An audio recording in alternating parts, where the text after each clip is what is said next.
राधा स्वामी। राधा स्वामी दयाल की दया, राधा स्वामी सहाय, राधा स्वामी। सभी साध संगत को, सत्संग प्रेमियों को प्यार, मालिक का आशीर्वाद, राधा स्वामी। वैसे कल जयपुर का सत्संग था, तो सत्संग में जाने की वजह से पहले दिन भी तैयारियों में लगे रहे। दूसरे दिन सुबह सुबह काम निपटा कर भागा दौड़ी करके घर से 8 बजे के करीब हम रवाना हुए और 11 बजे, पौने 11 के करीब हम आश्रम में पहुंचे। वहां जाकर तुरंत जाते ही सत्संग में उपस्थित हुए, सत्संग सुना। फिर वहां से तुरंत भंडारे में बच्चे साथ थे, इसलिए थोड़ा बहुत प्रसाद लेना पड़ा और तुरंत फिर लंबा सफर होने की वजह से फिर चल दिए। तो कल सफर में भी कुछ थक गए थे, लेकिन आज थकान महसूस कर रही थी, पर मजबूरी है। मालिक राधा स्वामी दयाल मुझे वीडियो कहो, सत्संग कहो करने के लिए मजबूर कर रहे हैं, क्योंकि समय पर अगर जो बीमारी पनप गई है उसका निदान नहीं होगा तो हमारे सत्संग में बुराइयां पनपती हैं और बहुत बुराई पनप गई है। लेकिन बुराई कोई वैसी बीमारी नहीं है, ये इन मनमुखों की चाल है, बदमाशी है। ये राधा स्वामी सत्संग दिनोद की जो गद्दी है उस पे अपनी मनमानी चाल हाँक रहे हैं और जैसा चाहते हैं वैसा कर रहे हैं। आम संगत जो जाती है वो घर गृहस्थियों वाले हैं, समझदार भी हैं, लेकिन उनको वो भी बेचारे ऐसे ही भागे दौड़े ऐसे ही जाते हैं। उनको क्या कहा जाता है, उनके साथ क्या सलूक किया जा रहा है, ये कोई नहीं जानता। लेकिन मैं सविता राधा स्वामी पिछले 21 साल से आ जा रही हूँ। अब समय के साथ हर चीज में थोड़ी कम ज्यादा की परेशानी तो होती है, क्योंकि जो चीज शुरू में जैसी पावरफुल होती है वैसी बाद में धीरे धीरे वो कुछ लो पे ही आ जाती है। लेकिन हमारा काम परमात्मा का है, इसलिए हम लो पे तो नहीं आते हैं, मगर फिर भी हमें थकान और शरीर में दर्द पीड़ा काफी महसूस होती है। इसलिए हमें इन मनमुखों के साथ ये जैसे जाते हैं, जैसा करते हैं और जिस प्रकार से ये रहते हैं वैसा जीवन हम इनके साथ रहकर नहीं जी सकते। क्योंकि हमने अपने जीवन में अपना जीवन खुद पे जिया है। हमने किसी की संपत्ति खाकर, किसी की कमाई पर ऐश करके अपना जीवन नहीं जिया। हम अपना जीवन मेहनत करके जी रहे हैं और अपने बाल बच्चों का जीवन भी आगे अच्छा ही बनाना चाहते हैं। तो हमें इनकी तरह से ऐसे मन चले और इस प्रकार के काफी डाफिर नहीं है। जी में आया जहां चल दिए, जो जी में चाया उसको वहीं बक दिया। तो मालिक मुझे मजबूर कर रहे हैं, क्योंकि इस प्रकार की जब बातें होती हैं तो वहां पर फिर सत्संग नहीं रहता है। मगर मैं सविता राधा स्वामी ये चाहती हूं कि हरामजादों ने अपना जीवन भी दिया है और मेहनत भी की है, लेकिन लास्ट में परिणाम इनका उजड़ने का आ रहा है। इसलिए मैं इनको चेता रही हूं कि कल जो जयपुर का सत्संग था, मैं उसका आंखों देखा हाल वर्णन कर रही हूं कि आज सत्संग में बदमाशी के अलावा कुछ भी नजर नहीं आता। क्या कारण है? कल नामदान के वक्त जब संगत को अंदर बुलाया जा रहा था, तब दीनोद गांव का संजय नाम का सेवादार, जो कि हर वक्त दीनोद में वह जहां कहीं भी महाराज जी जाते हैं आगे की सीट पर महाराज जी के साथ बैठता है और महाराज जी गाड़ी चलाते हैं। और वहीं सेवादार संजय जब नामदान के वक्त जो भी संगत क्या जो भी नए जीव वहां पर उपस्थित हुए थे, अंदर जा रहे थे, तो वहां पर बहन भाई इकट्ठे ही जा रहे थे, कोई लाइन भी नहीं थी। और वो थोड़ी जगह कम भी नहीं थी, जगह तो खुली थी, लेकिन खुद ही ये नहीं है कि हम यहाँ पर दो चार खड़े हों, जहां जरूरत हो उतने ही सेवादार खड़े होने चाहिए। हर वक्त इन्हीं की जमायत आगे लगी रहती है। जितने भी साथ आगे आगे रहते हैं, 100 150 200, वो उस स्थान को घेरे रहते हैं। तो इन्हीं की भीड़ इकट्ठी हो रही थी। और जो नामदान के लिए जो जा रहे थे वो तो बहुत कम मात्रा में थे, लेकिन इन्होंने ही रास्ते को रोक रखा था।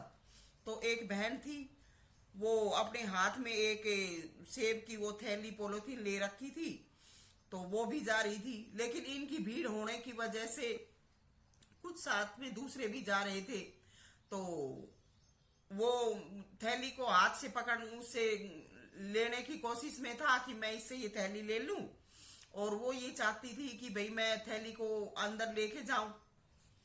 तो अंदर लेके, उसको ये पता नहीं था क्योंकि उसका पहला दिन था, या तो लाइन लगाकर दोबारा से बिठाकर उनसे के हाथों में जो सेवा थी, जो कोई भेंट थी, वो लेनी चाहिए थी। लेकिन उसको धक्का मारा कि चल हट पीछे हो। वो कह रही थी मुझे जाने दो, लेकिन उसको बोला बेवकूफ की बच्ची। वो औरत कुछ बोली भी, तो ऐसे क्यों बोल रहा है, साथ में हम भी खड़े थे। लेकिन वहां पर हंगामा न हो जाए और कभी वो मेरी बात को सुनकर जोश में न आ जाए, इसलिए मैं चुप रही। नहीं तो उसी वक्त मैं उस सेवादार के हाथों से ही देती कि हरामखोर, ये तो नादान है, आज आई है और तुम यहाँ पर 30-40 साल से आया पड़ा है, क्या थोड़ी बहुत भी शर्म तेरी आंखों में है कि किस बहन बेटी को क्या बोल रहा है। तो जब मैंने ऐसा हाल देखा तो मैं और बेटी मेरे साथ थी, हम तुरंत वहां से हट लिए कि ऐसे नीच निकम्मों के साथ क्या बोलना है। इनकी तो शर्म बिल्कुल ही निकल गई है, शर्म नाम का लेसा नहीं है। तो हम वहां से फिर हट लिए, हम फिर उधर भंडारे में गए।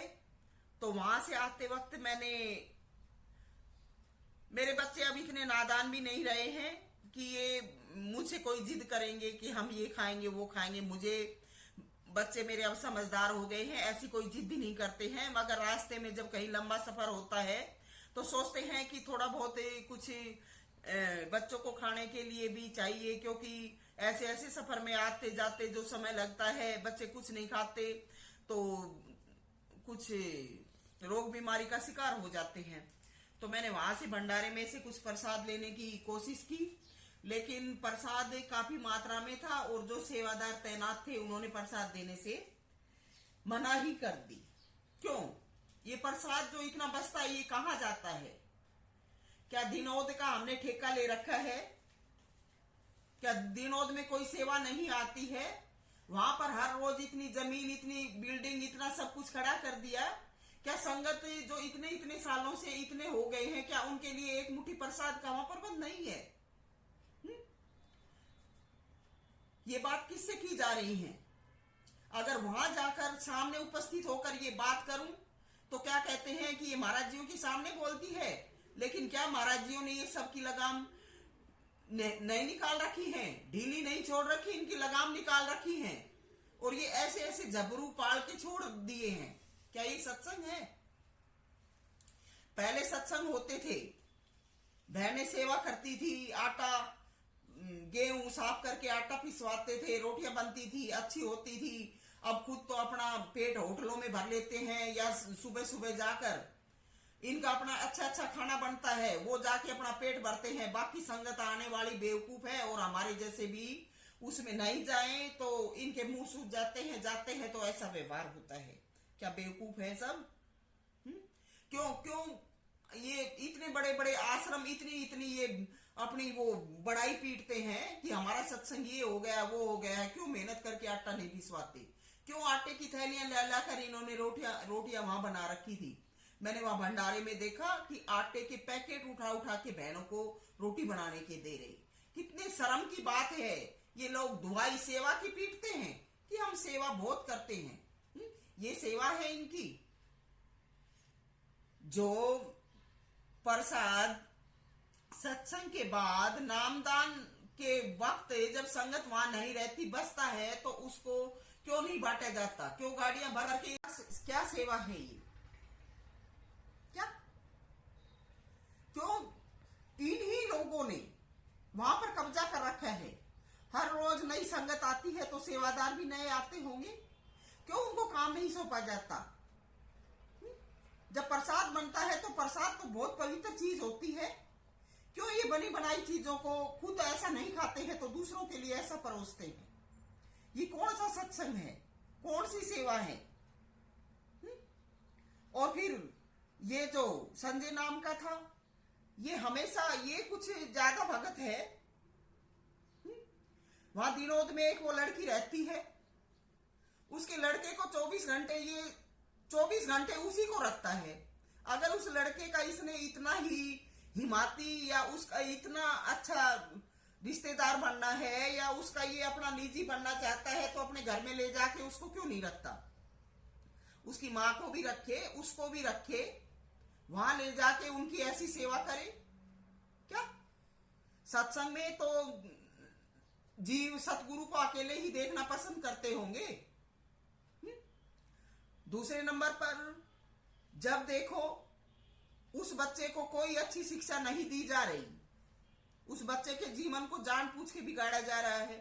मैंने एक वीडियो में देखा, महाराज जी उस बच्चे से अपने मुंह पे बार बार यूं किस करवा रहे। अरे उस बच्चे को ये क्या शिक्षा दी जा रही है? उसको ये कौन सिखा कर लाया? और महाराज जी ने उसको मना क्यों नहीं किया कि ये कोई अच्छी बात नहीं है? जब वो बच्चा 18-20 साल की उम्र में होगा तो वो किस किस को पकड़ेगा? किस किस के? जब आज जन्म से उसको ये प्रैक्टिस करवाई जा रही है और देख के उसकी इस बात को हंस रहे हैं, ऐसा क्यों कर रहा है? वो कल वो 18-20 साल की उम्र में होगा तो उस आश्रम में वो क्या करेगा? क्या इस बात का अंदाजा है किसी को? वो बच्चा ऐसे, क्या उसका पिता अगर बचपन में मर गया तो उसकी मां ने दोबारा शादी करवा ली तो क्या उसके लिए हम सेवादार सत्संगी या हम संत जिम्मेवार हैं? क्यों उसकी मां ने अच्छा सलूक नहीं किया? क्या? और अगर वो आश्रम में रहता भी है, पालन पोषण उसका दोबारा ऐसा किया जा रहा है तो उसकी मां ने दोबारा शादी क्यों करवाई थी? वो जो उसका बाप दोबारा से लिया था वो क्यों लिया था? वो उसका पालन पोषण क्यों नहीं कर रहा? क्यों हर वक्त सत्संग को भंग किया जाता है? जब देखो उसी को आगे। लेकिन मैं सविता राधा स्वामी मालिक की मौज के अनुसार मजबूर हूं, क्योंकि मैं किसी का जीवन बिगाड़ना नहीं चाहती। मैं सबके साथ सम व्यवहार करती हूं। जब देश के सब बच्चे नौजवान आज शिक्षा ग्रहण करके अपने पैरों पे खड़े हो रहे हैं, कमा के खा रहे हैं, तो उस एक बच्चे को क्यों ऐसा बनाया जा रहा है? जब आज ही उसका कुछ भविष्य नहीं है तो कल क्या होगा? क्यों उसको सत्संग में बैठना उठना सही तरीके से बोलना नहीं सिखाया जा रहा? क्या सबसे बड़ी कमी तो ये मेरे गुरु परम संत हुजूर कंवर साहब की है। मैं मजबूर हूं, मैंने नाम लिया था, नहीं तो दुनियादार तो ऐसा मजाक भी उड़ाते हैं कि ऐसा गुरु, ये कौन सा सत्संग है? लेकिन मैं भी वचन इरादे की पक्की हूं। मैंने गुरु बनाया था तो मैं इनकी नाश फोड़ फोड़ के, गुरु की भी दूसरों की भी, इनको लाइन पे चलाऊंगी और मैं इनको इसी सत्संग पे लाऊंगी कि जो सत्संग कभी पहले था वो सत्संग आज भी हो, आगे भी होगा। उस बच्चे से क्या करवाया जाता है और उसकी मां बैठी हंसती है उसके इन तौर तरीकों को देखकर। क्या कंवर महाराज जी इन्हीं चीजों के आज भूखे हैं? क्या इतना छोटा सा बच्चा, उससे बार बार मुंह पे ऐसे मुंह को लगवाया जा रहा है? ये कौन सा तरीका है? क्या भजन भाव है? क्या ये पीछे का अच्छा भाग है? क्यों बदमाशी की जा रही है? बेशर्मो, थोड़ी बहुत तो शर्म करो। क्या जो बच्चे अच्छे बन गए हैं वो इस जैसे कीड़े, ऐसे कीड़े को देखकर वो बच्चे क्या करें? क्या ये तो अपनी ऐसी तैसी इसके साथ करवा लेगा, इतनी प्रॉपर्टी भी होगी कि कल को सब भाग जाएंगे, तो वो गे रखी से उसकी माँ कोने में वह इसकी रोटी बना देगी, क्या यो मांग मांग के ला देगा इसने। लेकिन हमारे जैसे बच्चों का, हमारा और हमारे बच्चों का जो भविष्य, जो जिस समय हमें जो हमारी जो कार्रवाई होनी थी सत्संग की वजह से वो रुकी पड़ी है, रुक गई, तो हमारा क्या हाल है। मैं कैसे चुप रहूं। तो ये हर वक्त वहां पर अपनी मनमानी चाल चल रहा है। या तो सुधार किया जाए, नहीं तो भविष्य में अच्छा नहीं होगा। और फिर अगर कुछ है तो अपनी अच्छाई क्यों नहीं दिखाते, क्यों इस प्रकार का बोल बोल के वहां पर कब्जा किए बैठे हैं। तो मैं इनकी ऐसी बातें सुनने के लिए वहां उपस्थित नहीं हुई थी। मैं तो अपने समय पर हाजिर हो गई थी, मैं लेट भी नहीं थी। लेकिन ये अपनी मनमानी चाल चलते हैं और इनकी चाल की वजह से हम कल दर्शन नहीं कर पाए थे। तो सत्संग के बाद मैं भी दर्शन के वास्ते जहां बैठे थे अंदर मैं भी जाना चाहती थी, लेकिन ऐसी बातें इनकी सुनकर मैं और मेरी बेटी वहां से निकल आए। क्या कंवर साहेब अंदर टिंडे खा रहे थे? ऐसी बात सुनकर एक बहन बेटी को ऐसा बोला जा रहा है बाहर क्यों नहीं आए, किसके साथ मटर गश्ती कर रहे थे, क्या ये इनका नाम है? जब नामदान के लिए बुलाए जा रहे हैं तो क्यों अंदर उनके साथ क्यों बैठे हैं, हाजिर क्यों नहीं होते? और नामदान जहां दिया जाता है वहां पर पहले जो जीव पहुंचे हुए हैं वो नामदान वाले ही पहुंचे हुए हैं, तो फिर क्यों अंदर घुस घुस के नामदान दिया जाता है? क्या आज जो वक्त का संत है वो तो बाहर पंडाल में बैठा है, ये अंदर घुस घुस के नामदान की बदमाशी कर रहे हैं। क्या नामदान दे रहे हैं? वहां पर कोई दूसरे जीव वैसे भी नहीं आते हैं, पंडाल इतना बड़ा है, क्या जीव बार बार उस नाम को सुनेंगे तो क्या बिगड़ जाएंगे? क्यों रस्सियां बांध बांध के वहां पर अंदर ये घुसते हैं? क्या चाल चली जाती है? उन्हीं जीवों के चाल चलते हैं जो इनके बन के वहां आते हैं, उन्हीं के साथ चाल चलते हैं। अरे देखो ये कल्याण का मार्ग है, आज के दिन ये सत्संग है,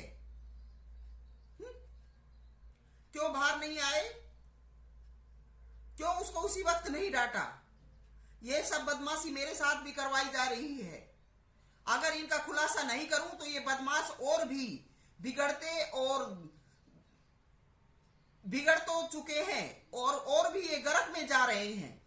और अगर इनकी खुलासा करती हूं तो दुश्मनी भी होती है, क्योंकि इन्होंने ऐसा अहम पाल रखा है कि ये किसी की बात को सुनना नहीं चाहते हैं। जब इनकी सच्चाई कही जाती है तो इनके अहम को ठोकर लगती है। ये क्या नाम है, ये क्या सेवा है? क्यों इनको सही तरीके से डील नहीं किया जा रहा? क्यों मनमाने वक्त पर सत्संग रखकर बैठते हो? क्या हम तुम्हारी तरह से पागल घूम रहे हैं? तुमको तो बैठे बैठे चढ़ावा भेंट आती है, खाने को मिल रहा है। हम घर गृहस्थी में मार मार के वहां पर आए तो मार मार के हमें इधर कर दिया। अब हमारे यहां पर भी हमें कमा के नहीं खाने देना चाह रहे। तुम तो पागल घूम रहे हो। क्या तुम जो करोगे कहोगे क्या हम वैसे ही हाजिर हो जाएंगे? हम ऐसे सिरफिरों की संगत में एक पल भी नहीं रहना चाहते हैं। लेकिन मैंने भी 20-22 साल का वहां पर अपना शर्म, सेवा, प्यार, अपना जो शरीर है, तन मन धन सब कुछ लुटा रखा है। इसलिए मैं वहां हाजिर होती हूं। मैं तुम्हारे साथ के लिए या तुम्हारी संगत सोबत के लिए हाजिर नहीं होती हूं, मेरा वहां हक है। तो ऐसा जब व्यवहार देखा तो क्या दर्शन, क्या कहें? हम उस घर के रहने वाले हैं, लेकिन बेशर्मों ने हमारी भी ऐसी झंड करवा रखी है। ये जो बात बोल रही हूं, ये वीडियो पर डाल रही हूं, वहां बोलती हूं तो वहां हंगामा खड़ा हो जाता है। इसलिए सभी देश दुनिया इन बातों को सुनती है। अरे डूब कर मर जाओ, क्या तुम्हारे शर्म नहीं है? लेकिन हमारा जीवन जा चुका है, हमारा जीवन बर्बाद हो रहा है, इसलिए बोलने को मजबूर हूं। सविता मोजाधीन, राधा स्वामी।